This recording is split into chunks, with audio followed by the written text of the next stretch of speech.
Hey guys, thanks for coming to the first in what I hope is a series of Q&As for the Orthopedic Club.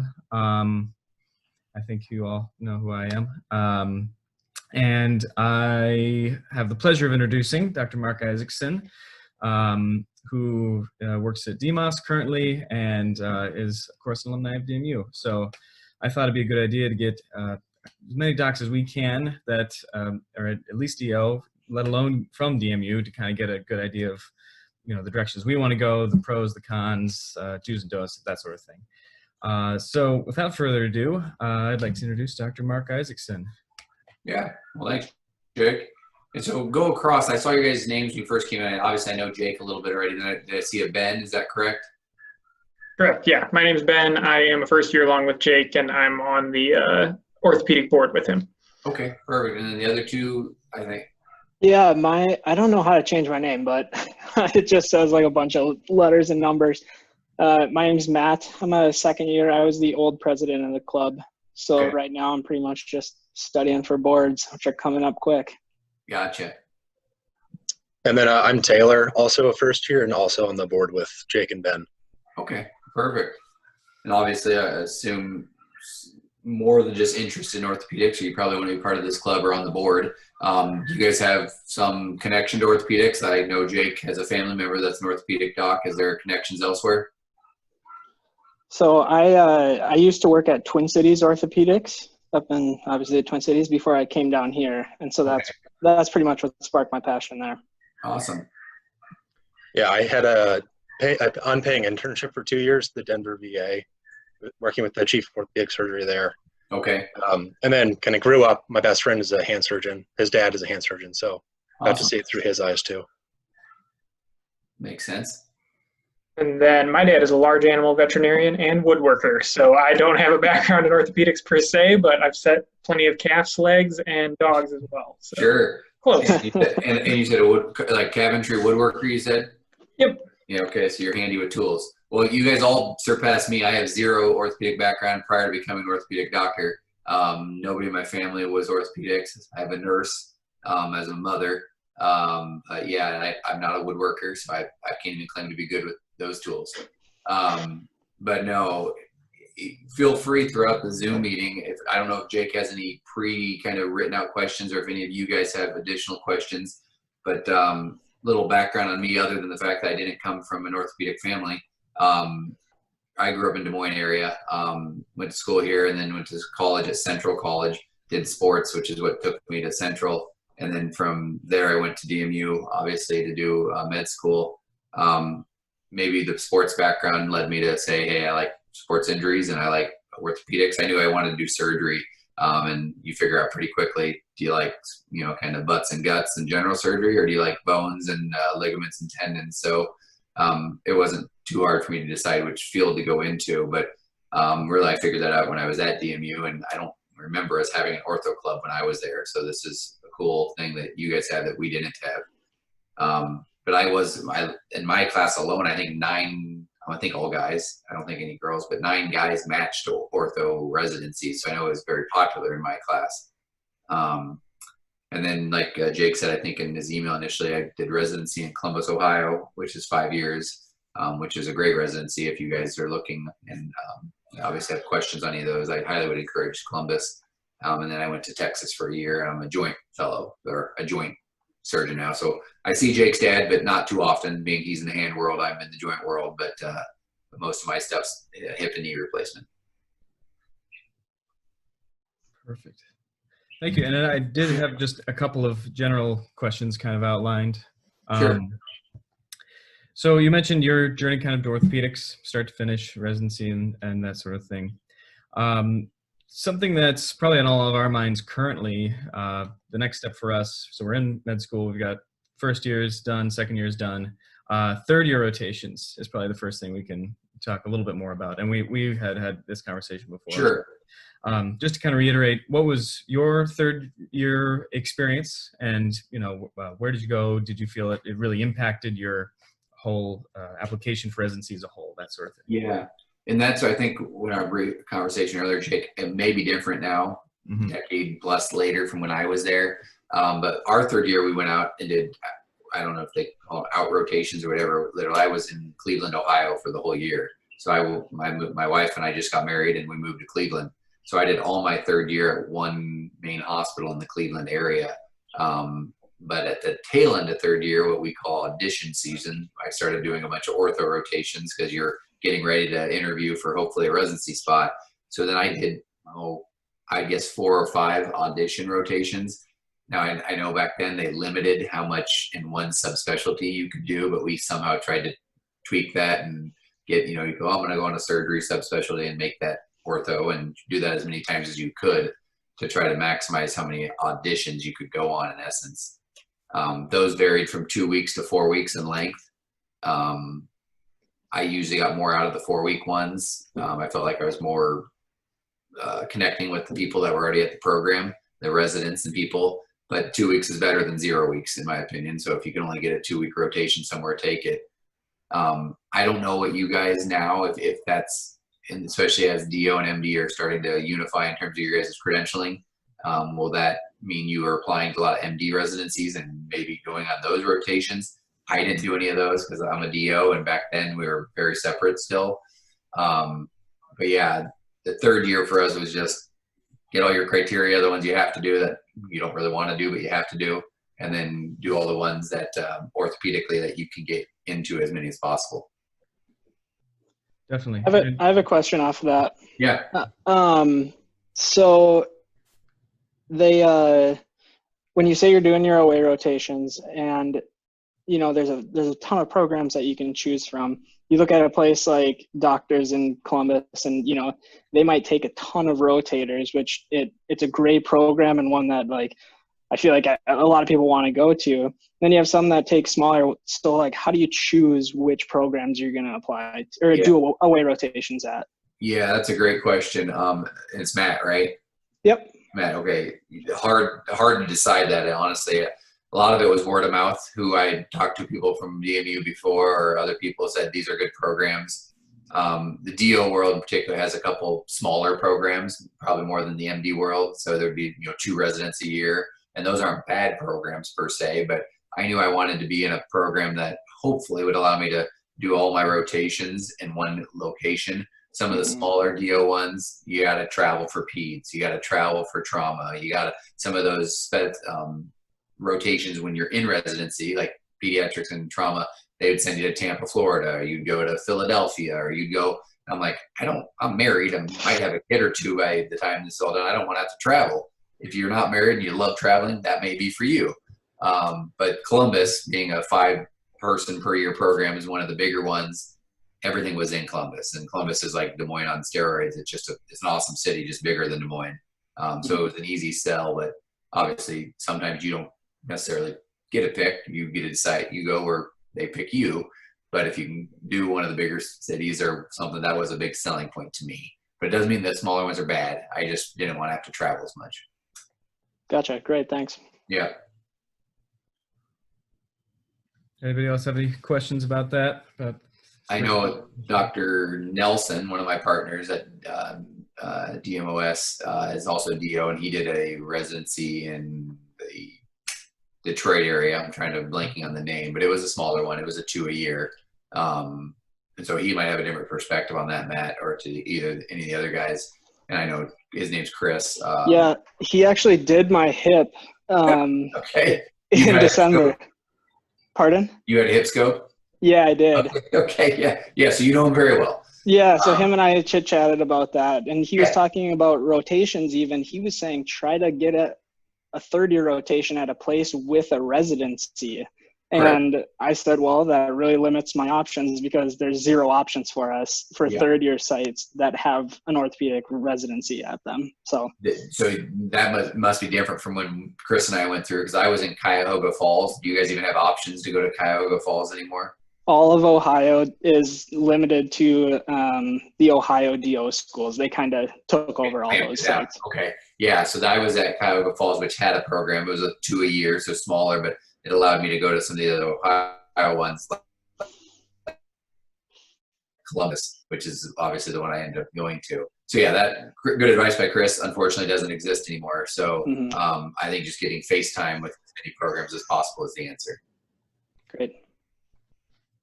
I got a quick question. Yeah. So when you were applying for residencies, did you apply to 2 different types of residencies, or did you go full stock in ortho? And then how did that kind of shape your 4th year as far as that one? I did full stock on ortho, Ben. I didn't apply anywhere else. And once again, I graduated in 2009. So residency started in 2009 for me. It wasn't common to apply to any MD residencies back then as a DO. I guess you could have, but it just wasn't as common. So I did all DO residencies and all orthopedic. I didn't apply to all of them. I think there was 22 or 24 or something like that at that time. There's probably 30 or some more now, but I still applied to probably 10 or something like that. Was that decision based mainly off of, like, you got your board score, you kind of evaluated where you were at? Were there any other factors that played into making the decision where I felt, I feel confident that I can go orthopedics and orthopedics? That's a good question. Yeah. I felt pretty confident in, board scores and whatnot, but it's more the fact that that's what I wanted to do. And I was like, what else am I going to do if I don't get this? I don't know is the answer. I wasn't going to go into primary care or, something of that nature. So whether it was going to be a transition year and I just did an internship somewhere and reapplied the next year, I think that's probably what would have happened if I didn't get in. I just didn't like anything else enough that I was going to say, hey, I'm going to go apply to something else just as a backup. Because then if I got it, I would have been like, well, do I really want to do this now? Right. Yeah. Awesome. I have a follow-up question kind of off of that too. So did you put any merit into community versus academic programs? And if so, what are some pros and cons you see to those two? Sure. There wasn't a lot of option academic when I was going through in the DO world. Just most of them are academic associated. Mine was probably one of the few that's closest to an academic because it's 5 a year, and we were required even back in 2009 to do research. And some of us we were connected with Ohio State. We interacted with their residents quite a bit and did our had a big pediatric hospital and whatnot in Columbus. So that was probably as close to academic in the DO world. Now it may have changed. You guys may have a lot more access to that, but almost all of them were community-based when I was going through. Currently, if I was doing it again, hard to say what way to go. If you like academia, I guess is the question. Great, go that route. There's tons of spots out there and they love people that are interested in research. You'll look like a rock star if you show interest in it. I personally can't stand doing research very much. It drives me nuts. I told Jake, I don't know, I probably have like 5 or 6 publications from residency and fellowship, but sweet Jesus, if I don't have another in my life, I'm happy with that. I'm okay. It wasn't something I enjoyed doing.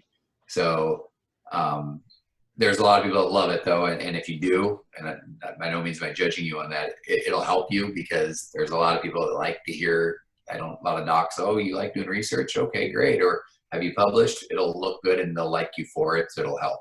I just wasn't me. Thank you. Yeah. I would say, kind of going off of, you mentioned looking like a rock star and doing all the right things. What are some good do's and don'ts when you're doing these rotations in 3rd and 4th year? Yeah, that's a good question. And I'm trying to think of a couple things off the top of my head that I think are kind of somewhat obvious, but at the same time helpful to say. Obviously, work ethic is huge. None of you guys would go into orthopedics if you weren't hard workers because it's a demanding subspecialty and it means you're intelligent and you study hard and work hard. But definitely show up with the right attitude when you're on rotations. I think the biggest thing that'll get you instantly put on the bottom of the kind of pile of applicants is you could be a hard worker, but if you have some arrogance to you or you come across as a know-it-all, you're bright, and I'm sure all of you are, but don't come across as I'm smarter than the guy training me or the resident. Even if you think you really are and he's not that smart, don't say that. There are several guys I rotated with that I thought when I was there, because it's gunner season and you don't know, and you're like, oh, that guy's rocking it. They love him. You start getting in your own head like, oh, they like that guy more than they like me. And then you come to find out when you get an interview, they hated that guy. He was a know-it-all. He always showed up 10 minutes earlier than everybody else and wrote everybody's notes, which nowadays wouldn't be writing notes, but did everybody's notes on the computer. And I was like, oh, this guy's just killing it. And they hated him for it because he was just kind of a Tommy topper and doing too much. So I think showing up with the right attitude, working hard, volunteering to do extra, but if they say no, go home, or no, go have a beer. Okay, go have a beer. Don't be the guy that just stays around and pesters them the whole time. Awesome. Did anybody else have any rotation related questions? No. What else? Sure. Well, I can kind of segue and see if anything else pops up. Going towards, I was wondering about your opinion on the weight that GPA, class rank, scores, letters of rec, each of those kind of plays, and what your opinion is. What is actually the most important? What is less important? What can you get away with? That sort of thing.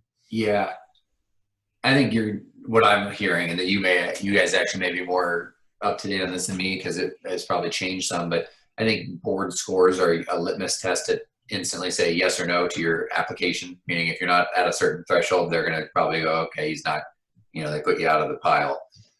So they're important, but they're by no means everything. I think they should get your foot in the door.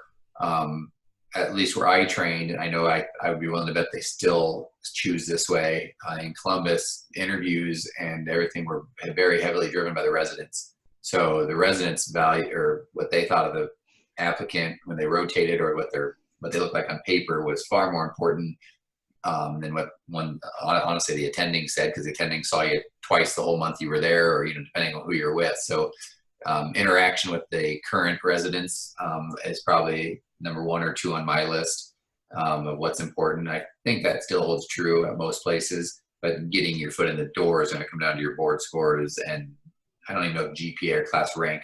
Honestly, I don't remember looking at those very often, Jake, on any of the people that we interviewed, but you'd look at their board scores just to see where do they compare to the person that came right before you. But I think it's really personality was the biggest factor. And I bet most programs have a lot of similarities to that.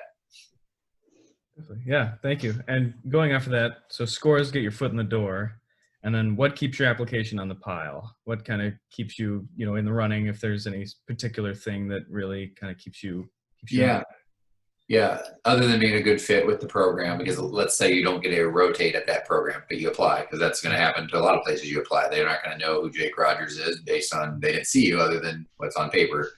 I think some of that's going to come back to, was it Taylor mentioned academia? Do you have publications? And then I mentioned to you before, Jake, is life experience. And it sounds like all of you have a good little in there with, what did you do? Oh, I worked at Twin City Orthopedics for whatever, or I worked at DOS and as an ortho tech, or it doesn't matter if you're a phlebotomist or whatever you were prior to.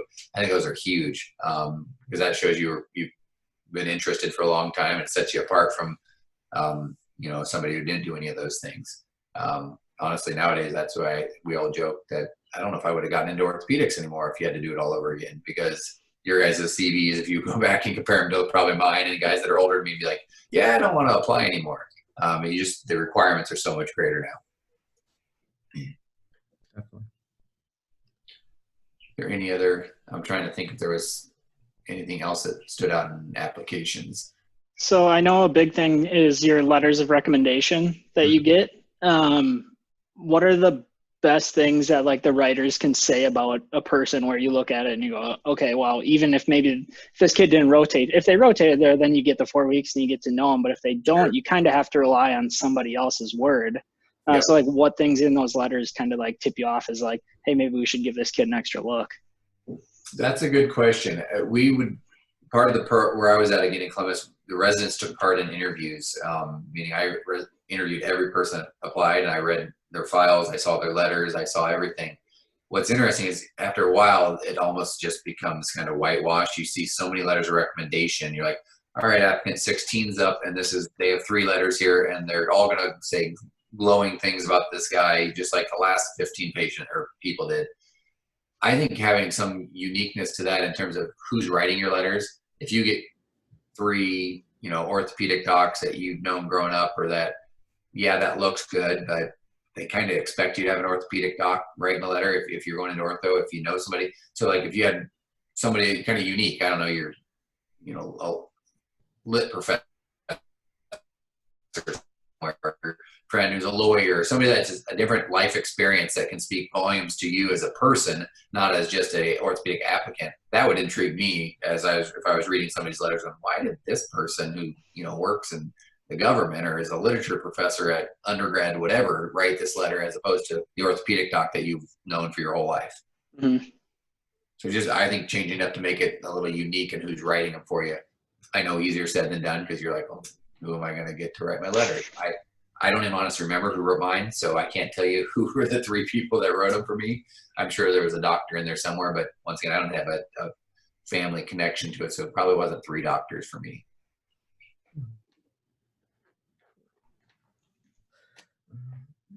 I got a quick question. Yeah. During this whole process, I think I heard a little bit earlier, what was your family situation at this point? Did you have kids going through? I was married, I got married in between 2nd and 3rd year. So right before we left to go do our out rotations or whatever, but I had 2 kids in residency, but not starting the whole process. Okay. Would you want to tell us about any difficulties, anything you didn't expect going through with a family, and just your experience with family going through all this intense stuff? Yeah. Sure. Can I butt in there too? So I'm married and my wife is expecting a kid in November, or my wife and Congrats. yeah, so that'll be during our 3rd year. So yeah, I'm very curious about that, Sure. the residency process with a kid. Good questions. You'll enjoy it. I don't think it was too burdensome. We had our first year of residency, so we're a couple years behind you in terms of when we had our first, but once again, I guess picking if you can pick where you go, wanting to be in a good environment for your kids, but it won't, I think your wife and you both will enjoy having that during residency. It's not overly burdensome. Timeline of residency stinks. You work hard, you take a lot of call, but depending on what rotation you're on, you'll still be home to be with the kids. I vividly remember being with mine. There's certain rotations like trauma where you're just like, I'm going to be gone a lot this month. But other than that, you'll be a good dad and be around. That's great. I actually know a guy who's an intern, a 1st-year ortho resident at Doctors this year. And I asked him, he has a couple of kids, and I asked him about it. And he said, that's one thing he really likes about Doctors, as you've spoken about, is that you're there the whole time, all 5 years. And then he also said it feels like during residency, he feels like it's the most time that he's been around his kids. He's not studying for boards every day, or he's not, out doing these away rotations and stuff like that. Like he's actually going home to his family every night. Yeah. No, there's bad months. We all know those exist, but otherwise it was enjoyable. And like I said, if you're lucky to land in a city you like, you get a lot of time to go out and explore and have fun. So. Great. Yeah. Any other questions, comments, concerns? Do you know why your class had so many ortho guys? I assume it was you, Dr. Peterson. Is he in that class too? Yes. Nelson, and then I worked with Arntzen up in Twin Cities as well. Nelson's actually 4 or 5 years older than me, so he's not even in my class. Oh, he is. Okay. Yeah, he's a fair amount older. But Peterson is the local guy in Des Moines that was my classmate at DMU.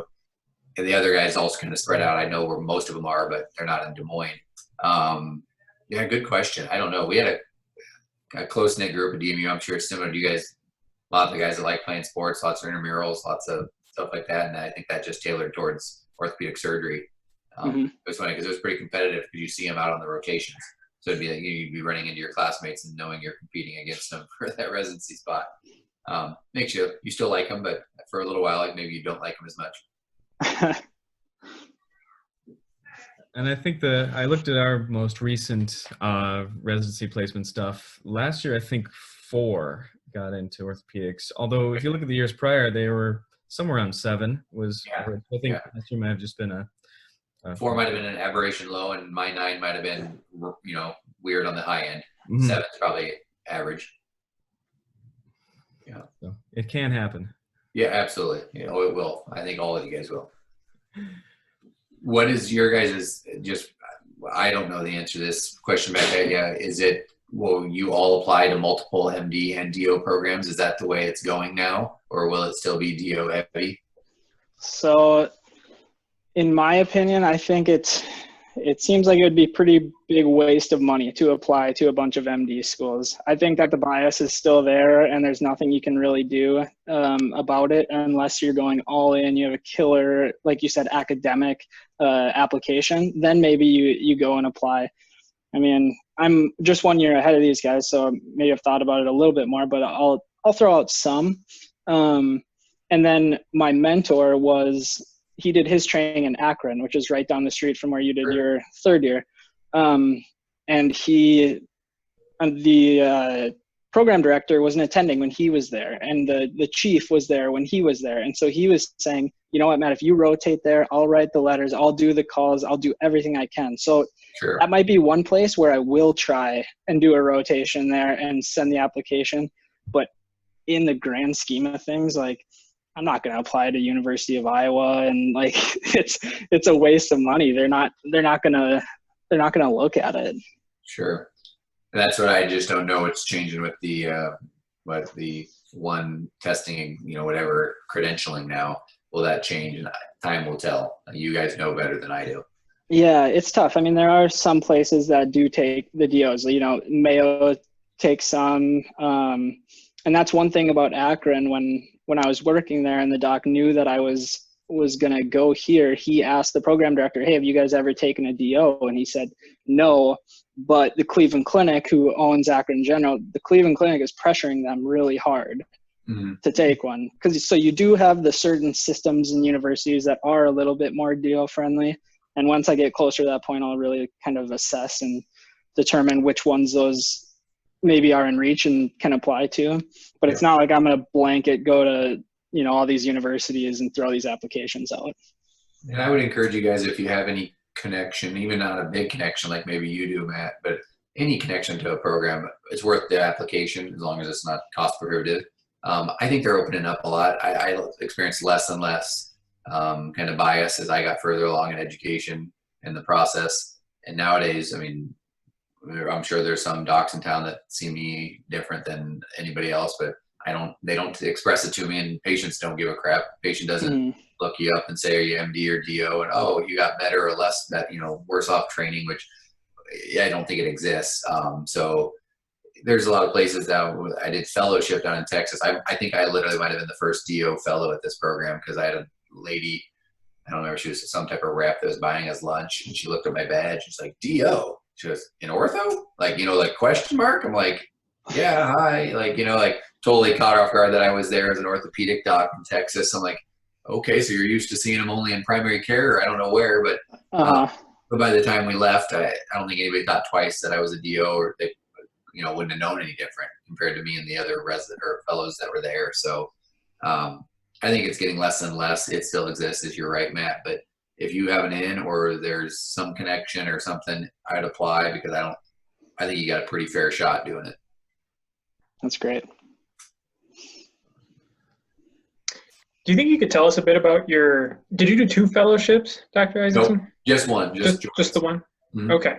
And then I guess what went into that decision once you were kind of through your residency, and how that kind of shaped it? Yeah, just once you're in residency, you're going to find out in those 5 years quickly what really draws your attention. Orthopedics is becoming so subspecialized. You could do general if you really want to, but almost nobody does general anymore, especially the newer guys coming out and girls, because when you get hired in a city now or wherever you go, they want a subspecialist. Unless you want to go to rural, wherever you're from, then maybe general is your answer, but it's really becoming few and far between. And then of all I think there's 8 or 9 subspecialties in ortho now, you're going to find real quick on those rotations which ones you like and don't. Like, I knew spine was out real quick for me and just didn't enjoy spine. And same with kind of foot and ankle. So, right, you just start checking them off. And once I knew I like big surgeries, I like big joints, I like seeing things really well, not having to put loops on my eyes. Joints became pretty obvious. So, and then you just almost start the whole process over, unfortunately, with the application. So then it's another thing of, now you don't go audition, so it's different that you're not rotating out, but you're applying again, and just hoping that there's at least when I went through, it's a match. So it's computer, you rank them, you go to interviews, you apply a bunch of interviews, spend a fortune flying all over the country again, and then you rank them and they rank you, and hopefully you match. Gotcha. Thank you. Yeah.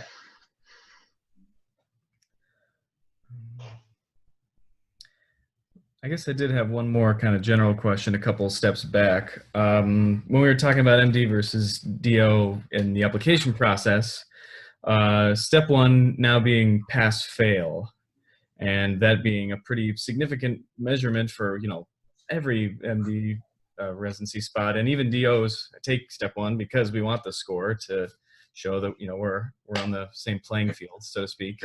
How do you think that that's going to affect our chances?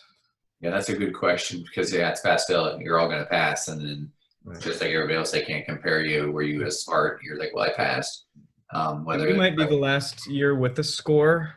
you guys might be. That's still kind of fuzzy, but we don't know if it carries over the year. Does that score just turn into pass fails or a cutoff, or can you print off as many proof of scores as you can right away before it? Yeah, we'll have people applying with us who have taken the pass fail. Like I know a lot of MD schools take it later than what we would. So Okay. there'll be people in the mix with both. Yeah, so you may have a number and it may be a great number and you worked hard for that number, and then you're going to go up against people that just say pass, and you're like, great, I worked hard for that score. I wish I could tell you how that's going to affect the application process or the admission process. I don't. Is it going to let more? The step two or whatever will then have a score, Jake? Is that correct? So just pass step one. I believe 2 still has a score as it is. Yeah. Mhm. Okay. But I'm trying to think. I think we had complex 1 and 2 prior to applying for residency. I remember looking at 2 board scores. Is that accurate, or is it just one? You have both, right? Yep. Okay, yeah, because I remember seeing 2 scores. So I don't know if it'll just be is the rest of your CV, your academia, and your life experiences and everything, your letters of recommendation, get you in the door for an interview, because step 1's going to say pass, and then hopefully step 2 is what separates the really strong from the whatever else. So it might put more weight on step 2 going forward to really shine with that number, just because everybody else is going to say, they're not obviously have to pass in order to even apply. My 2 cents on that is I could see, like you said, step 2, it becoming more important, but it'll probably limit the amount of DOs going into the MD programs, because in reality, coming from a DO school, you have the best shot going to a DO program, a historically DO program. Now they're all under ACGME now, but the historic DO programs are the places that will look at a scored COMLEX and say, okay, I know how to interpret this score. Rather like it's tough for people that want to go into MD places coming from a DO school, now that step 1 is going to move past fail. But if you want to go ortho from a DO school, your best chances are still going to be at those former DO programs. So I don't think it's that big of a deal in that regard. Yeah, that's probably accurate, Matt. Like I said, I don't know. You guys are more in tune. I'm a decade old out of this now, but I think you're probably accurate. It certainly was when I was there. I mean, I don't think many of us can apply to too many MD programs.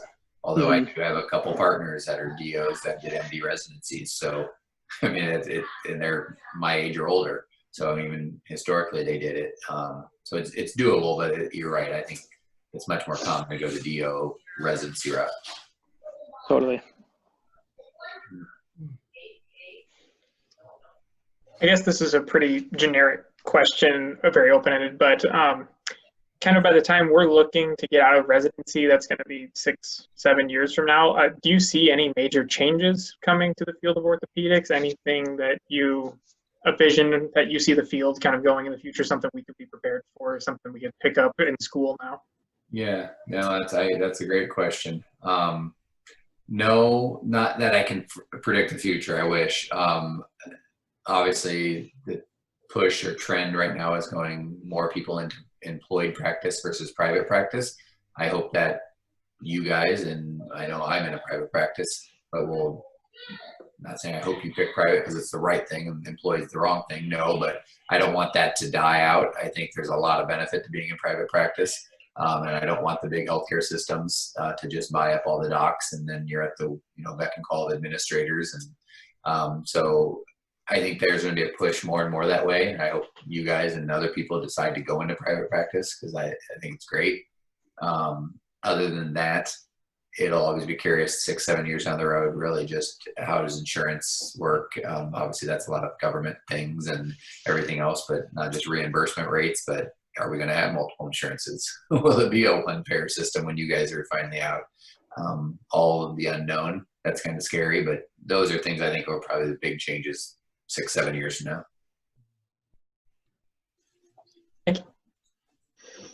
I think I'd like to segue off of that and kind of talk about what led you to DMOS as your private practice. Well, the biggest draw, Jake, was I'm from this area. My wife and I both are from Urbandale, so we grew up here. Perfect. So we knew we wanted to come back where our family's at. We went about for 6 years, and it's fun to come home, but you don't want a vacation in Iowa. Not knocking Iowa, I love Iowa, but it's not a vacation destination. So I'd rather live here and go somewhere else. And I knew I shouldn't say I knew. I thought I wanted to go into private practice. I knew guys at DMOS. I knew, kind of their setup and whatnot. I wasn't a proponent of being employee of a big hospital system, and then literally having all my decisions made for me by somebody who never went to med school, who didn't get those decisions. Nice thing about Des Moines is there isn't a hospital employed orthopedic doc in Des Moines. They're all private practice. So if you guys are interested in coming back to Des Moines, you're going to be in private practice, at least right now. So that I think was a big draw, was location. But then also just the group, as you know, your dad's in the group, very good reputation. So it was highly sought after. So it was a good fit when that happened. What's the sweet spot for size of a practice? You can have these little, tiny 3-4 partner places, and then TCO is maybe like 100 and some, and right. I don't know what DMOS is, but TCO is big because they have multiple, campuses and whatnot. And we work with TCO some, and some of the things that we do. Sweet spot, I think, is probably going to be at least where we're at, or maybe we're about 30 docs in our group. So you could probably be in the mid to low 20s, I think, and still be pretty safe. I think the concern, and back to Ben's question, what's going to change in 6-7 years, this may kind of jump on that question, is 6-7 years from now, I'm not sure 10 and under, private practice groups of 10 or under are going to still be in existence. Mm-hmm. It's just be hard to make it when you're that small, because a lot of this is going to come down to contractual stuff. What are your contracts with the insurance carriers? What do that's where you make your money to stay viable. And if you're a small group, they're not going to make contracts with you. They're going to go, I'm going to go to the hospital or the 100-person TCO and do all sorts of bundles and contracts with them. The small private practices are probably going to struggle in the future. Yeah, I noticed that TCO, even over the past 10 years, I mean, they bought, at least 2 that I can think of those smaller practices, and they just put them under the TCO umbrella now, even though it used to be St. Croix Orthopedics or something like that, Sure. And those size groups too, we haven't done it with my group because we're, like I said, about 30, but those groups, and there's bigger groups even in the country, that they buy up primary care docs. So they have their own primary care docs who then refer solely to them. And they buy up radiologists and anesthesiologists. So they have their own anesthesia group, and literally they're employed by the orthopedic practice. So that's one way they're insulating themselves, saying, I don't care what the hospital does. We have our referral base is already employed by ourselves. Those big groups do that. So is that the way everybody's going to go? No, but I think the small groups are going to struggle big in the future. Makes sense. Any other questions, guys? I don't have any. Thanks a lot for taking the time and talking with us. Sure. Yeah, really appreciate it. No problem. And if you guys have any questions going forward, or you get on rotations, Jake, feel free to share my email or my phone number. Either one doesn't bother me. I'll try to get back to you guys as soon as possible. Absolutely. And if it's okay with you, I am recording this session for our club. Is it okay if I throw that up on our page too, just so you guys can reference it later if you thought we talked about something and didn't quite get it all, anything like that. So that works. This went well. Hopefully we can have more of these. Thank you again, Dr. Isaccson. Really appreciate you coming out. Absolutely. Well, if you guys need anything else, just let me know. Nice meeting all of you. Yeah, nice meeting you too. Thank you so much. Thank you. You're welcome. Bye, guys.